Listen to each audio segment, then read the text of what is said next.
पार्वती मैया शिव जी को देखकर हंस, जो पूछा पार्वती जी ने कि भोले बाबा तुम हंस क्यों रहे हो, मुस्कुरा क्यों रहे हो, क्यों हंस रहे हो? शिव जी कुछ नहीं बोले। क्यों? क्योंकि भगवान शंकर बोलना नहीं चाहते थे। कुछ बातें ऐसी होती हैं जो बोली नहीं जाती, बोल नहीं सकते। भगवान भोलेनाथ ने कुछ नहीं बोला। पार्वती मैया बारंबार पूछती रही पर शिव जी नहीं बोले।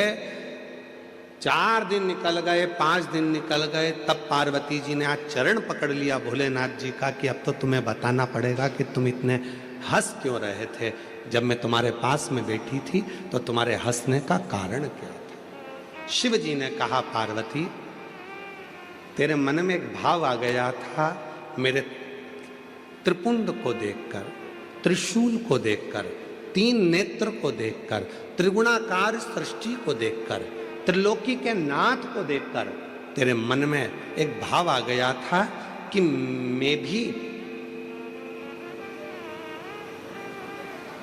कोई 3 रूप का सुख तो देखूं। पार्वती अब तुझे उस स्वरूप को धारण करना पड़ेगा जो तेरे मन में भाव उत्पन्न।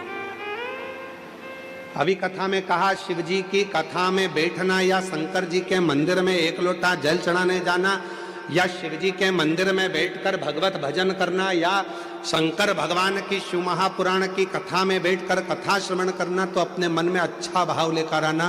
कोई ऐसा भाव लेकर मत आना कि तुम्हारे जीवन के लिए वो तकलीफदायक। अच्छा सोचिए, अच्छा विचार करिए।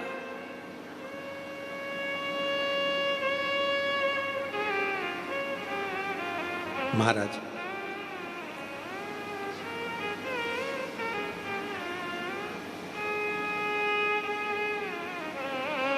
और हार हार महादेव है। अब समझ में आ गया। तो यहां जो मन में सोचोगे, जो विचार लाओगे, जो सोच लाओगे, जो दृष्टि बनाओगे, जो भाव बनाओगे, वही भाव तुम्हारे यहां होगा। गलत सोचोगे तो गलत पाओगे। जितनी देर कथा में बैठो उतनी देर विचार करना, अच्छे अच्छे विचार लेकर आना। भगवान कथा सुन रही हूं, मेरे बेटे का ये जॉब लग जाए, भगवान मेरे ऐसी कृपा हो जाए, बाबा ऐसी करुणा कर देना। कुछ बुरा मत सोचना। बुरा हुआ है, एक कथा हमने पहले कही, आज फिर कहते हैं। एक सेठ सेठानी अपने पोते को लेके मंदिर में जल चढ़ाने के लिए चले गए। पोते को लेके मंदिर में से लोटा उठा लिया। लोटा था 1, चढ़ाने वाले थे जल 3। पत्नी के मैं चढ़ाऊंगी, पति के मैं चढ़ाऊंगा, पोता के मैं चढ़ाऊंगा। शंकर जी के ऊपर भरा भराया लोटा शिवलिंग पे गिर गया। जैसे ही शिवलिंग पे लोटा गिरा, पार्वती जी ने कैलाश पर शंकर जी के माथे पर गुम्मा देखा। इधर थोड़ा सा उठा हुआ स्थान। पार्वती जी ने शिव जी से पूछा, भोले बाबा आज जिंदगी में पहली बार तुम्हारे चेहरे पर ये पर्वत देखा है। शंकर भगवान बोले, मेरे भगत ने दिया है। पार्वती जी बोली, उनको कुछ दिया नहीं तो दूसरा फिर दे देंगे, देना जरूरी है, जाओ जल्दी। शंकर भगवान बोले, पार्वती मैं जाऊं? हाँ। शिव जी ने कहा, अब भी जाता हूं। पार्वती जी के सामने शंकर भगवान प्रकट हो गए। उन तीनों के सामने, सेठ सेठानी पोते के सामने। मांग तुम्हें क्या चाहिए? इतने में पत्नी बोली, पहले मैं मांगूंगी। पति बोला मैं मांगूंगा। पोता बोला मैं मांगूंगा। इतने में शंकर भगवान बोले, लेडी फर्स्ट। पहले तो बुजुर्ग सी दादी बोली, बाबा मैं तुमसे क्या मांगू? पहले तो ये बताओ कि तुम आज तक प्रकट नहीं हुए, इतनी बार जल चढ़ाया, प्रसन्न नहीं हुए, आज प्रसन्न होने का कारण क्या है? शंकर भगवान कपड़ा लगा के आए थे। शिव जी ने कहा, मेरे प्रसन्न होने का बस केवल ये देख। अच्छा लोटा गिर गया तुम पे। भगवान बोले, वो तो गिर गया, चल जाएगा, पर अब मत गिरा देना। हाथ जोड़ो। ठीक है। शिव जी बोले, मांगो, तुम्हें क्या चाहिए? पत्नी ने कहा, पहले मैं मांगू? हाँ। 16 साल की बना दो मुझको। शिव जी ने पूछा पहले देख लो, अच्छे से मांग लो जो चाहिए। नहीं, मुझे 16 साल की एकदम सुंदर बना दो। शंकर भगवान ने कहा तथास्तु, इसको 16 साल की बना दी। ये बढ़िया लहंगा महंगा पहन के, जो इसका पति था बुढ़ा, उसके पास खड़ी होके लहंगा हिलाती हुई बोली, देख देख। अब पति को बार बार चिढ़ा रही, बार बार चिढ़ा रही, बार बार चिढ़ा रही। पति को गुस्सा आ गया। शिव जी ने कहा तुम्हारी बारी है, तुम मांग लो। पति ने कहा इसको कुतिया बना दो, इसको स्वान बना दो इसको। भगवान ने उसको स्वान बना दिया। अब देखो जरा, इसीलिए आप लोगों से बार बार कह रहे हैं कि कथा में बैठो, किसी से झगड़ा भी हो गया तो वहां पर मन में लेकर मत आना, मन में जरा सा भी करो, नहीं तो तुरंत मिल जाएगा बोई की बोई। इसलिए सावधान मुंबई।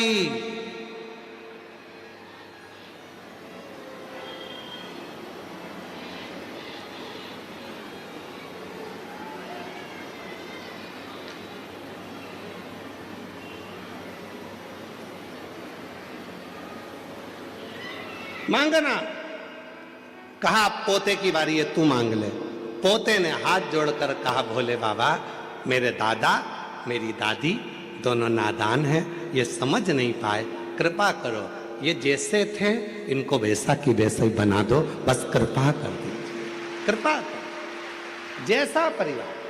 अब 3 वर मिले थे मांगने के लिए, अगर चाहते तो पत्नी भी अच्छा मांग लेती, पति भी अच्छा मांग लेता, पोता भी अच्छा मांग लेता, सब कुछ मांगने के लिए मिला था, पर वो 3 वर खाली चले गए। 5 दिन की कथा मिली है बाबा भोलेनाथ से झोली पसार कर मांगने के लिए। ऐसा ना हो जाए कि एक दूसरे की बुराई में, निंदा में, बेकार भावों में उस समय टल जाए, निकल जाए। उसको निकलने मत देना। मांगो, पार्वती तुमको संसार सागर में जाना पड़ेगा। संसार सागर में? हाँ। पार्वती जी बोलती है मैं नहीं जाऊंगी। शिवजी ने कहा पार्वती तुमने मेरे नजदीक में बैठकर, मेरे पास में बैठकर, मेरे करीब में बैठकर जो मन में सोचा था वो पूरा होगा। पार्वती मैंने तुमरुका जी को वर दिया है कि हे तुमरुका जी, संसार का कोई मनुष्य, गंधर्व, अप्सरा, देवता, किन्नर, नाग, पशु, पक्षी, जलचर, थलचर, कोई भी जीव यदि मेरे शिवलिंग के पास में बैठकर या शिव पुराण के पास में बैठकर जो मन में कामना करेगा, शंकर जी कहते हैं मैंने तुमरुका को वर दिया है, उसकी वो कामना मैं पूर्ण करता ही करता हूँ, उसे देता ही। देते हैं देवता देते हैं पल्ला झाड़ कर, और महादेव देते हैं छप्पर फाड़ कर। इसलिए सोच समझ कर, विचार कर कर मां पार्वती जी से कहा शिव जी ने कि तुमको पृथ्वी पर जाना पड़ेगा। जाना गई।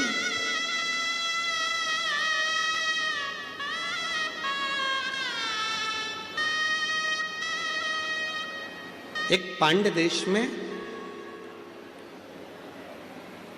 मलय ध्वज नाम के एक राजा हुआ, जिनके घर में संतान नहीं थी, औलाद नहीं थी।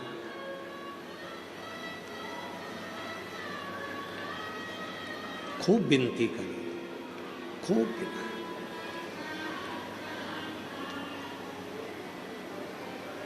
जब एक बार पांड्य देश के राजा मलय ध्वज ने शिव जी की आराधना करी तो वर मांगा कि मुझे मेरे घर में औलाद नहीं है, औलाद हो जाए, संतान हो जाए। एक बेटी ने जन्म लिया।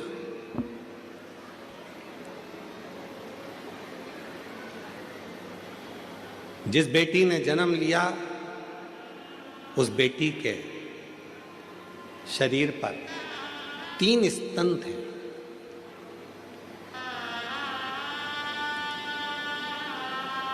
स्तन। बेटी के शरीर पर जब 3 स्तन थे तो राजा मलय ध्वज को लगा कि मेरे घर में बेटी ने जन्म लिया और उस बेटी के 3 स्तन हैं। बड़ा आश्चर्य हुआ। शिव जी के पास में बैठकर मां पार्वती जी ने त्रिगुणाकार, त्रिकालदर्शी, त्रिपुंडधारी, त्रिशूलधारी, त्रिनेत्रधारी भगवान शंकर का जो स्मरण करा था, जो सोच रही थी बैठकर कि मेरे भी जीवन में त्रिगुणाकार कुछ होना चाहिए, तो वो पार्वती जी जो राजा मलय ध्वज के घर में जन्मी हैं, उनके शरीर पर वो बेटी को देखा तो उसके 3 स्तन थे। 3 स्तन। राजा को बड़ा आश्चर्य हुआ। बेटी के नेत्र मछली की तरह तिरछे थे।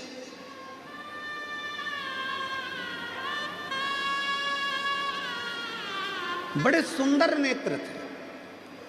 और वह कन्या इतनी सुंदर थी, इतनी सुंदर थी, इतनी सुंदर थी, जैसे ही पूरे नगर में बात हुई, पूरे नगर में सूचना हुई कि राजा मलय ध्वज के घर में एक बेटी ने जन्म लिया है, बड़ी सुंदर है, नेत्र मछली के आकृति के नेत्र हैं।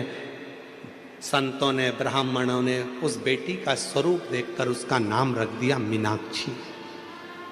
क्या नाम रखा है? मीनाक्षी। बड़ा सुंदर मीनाक्षी। राजा के मन में यह बात बड़ी खलने लगी, बड़ी खलने। मेरे घर में बड़ी मुश्किल से तो एक बेटी ने जन्म लिया, और बेटी ने जन्म लिया, और बेटी ने जन्म लेने के बाद भी भगवान ने ऐसी बेटी को जन्म दिया जिसके 3 स्तन हैं। अब करूं तो करूं क्या? किसके साथ बेटी को ब्याहूंगा? और जिसके साथ बेटी को ब्याहूंगा तो वो क्या कहेगा कि राजा की लड़की के 3 स्तन? क्या क्या महाराज, तभी बहुत सारे संत, साधु, सन्यासी, तपस्वी राजा के यहाँ आए हुए थे। एकाग्रित होकर सारे संत, साधु, सन्यासी, तपस्वी, साधक इकट्ठे होकर आए। एकाग्रित होकर जब राजा के यहाँ पहुंचे तो राजा ने अपनी बेटी को दिखाया कि ये मेरी बेटी है, इसका नाम मीनाक्षी है, बड़ी सुंदर है ये, आप भी देखो इसका स्वरूप कितना सुंदर है, पर मेरी बेटी का एक समझ में नहीं आता, उसके 3 स्तन हैं, करूं क्या? इतने में सारे संतों ने एक साथ कह दिया, तुम चिंता मत करो महाराज। क्यों चिंता करते हो? तुम्हारी बेटी मीनाक्षी पहली बार जिस दिन अपने पति के सामने जाएगी, और जिस दिन इस मीनाक्षी को अपने पति का दर्शन हो, अपने पति के सम्मुख में जाएगी या पति को देखेगी, उसी समय पर इसका एक स्तन गिर जाएगा, और जो 2 स्तन हैं केवल वही इसके शरीर पर रहेंगे। तुम चिंता मत करो, ये तुम्हारी बेटी साधारण नहीं है। माँ जगत जननी जगदम्बा, माँ पार्वती स्वयं तुम्हारी बेटी के रूप में जन्म लिए हैं। ये माँ अम्बा, जगदम्बा, माँ पार्वती तुम्हारे घर में बेटी के रूप में आई है। तुम चिंता मत करो, ये विधि का विधान है जो पूर्ण होगा। मीनाक्षी धीरे धीरे धीरे धीरे बड़ी होने लगी। मीनाक्षी बड़ी होने लगी। शिव की परम उपासक थी। बचपन से ही भगवान शंकर का पशु, पक्षी, जलचर, थलचर, वायुचर, गंधर्व, अप्सरा, किन्नर, नाग, देवता, सुर, असुर सब शिव जी की आराधना करते हैं, सब शंकर की आराधना करते हैं। यहां तक शिव महापुराण की कथा कहती है, एक बार भगवान राम जी रामेश्वर में पहुंचे ही थे और बालू रेत का शिवलिंग का निर्माण करते थे। शिव जी का नियम था पार्थिव शिवलिंग का निर्माण करना। पार्थिव शिवलिंग का निर्माण कर रहे थे तो शिव जी के पास में केकड़ा दौड़ दौड़ कर आ रहा था। संग भगवान राम जी उस केकड़े को हटाते जा रहे थे। वो केकड़ा फिर आ रहा था, राम जी फिर उस केकड़े को हटा रहे थे। केकड़ा फिर आ रहा था, राम जी उस केकड़े को फिर हटा रहे थे। वो केकड़ा बार बार आता रहा आखिरी में राम जी ने उस केकड़े को हटाया और थोड़ी देर बाद जो बालू का शिवलिंग बनाया था भगवान राम जी ने, उस बालू के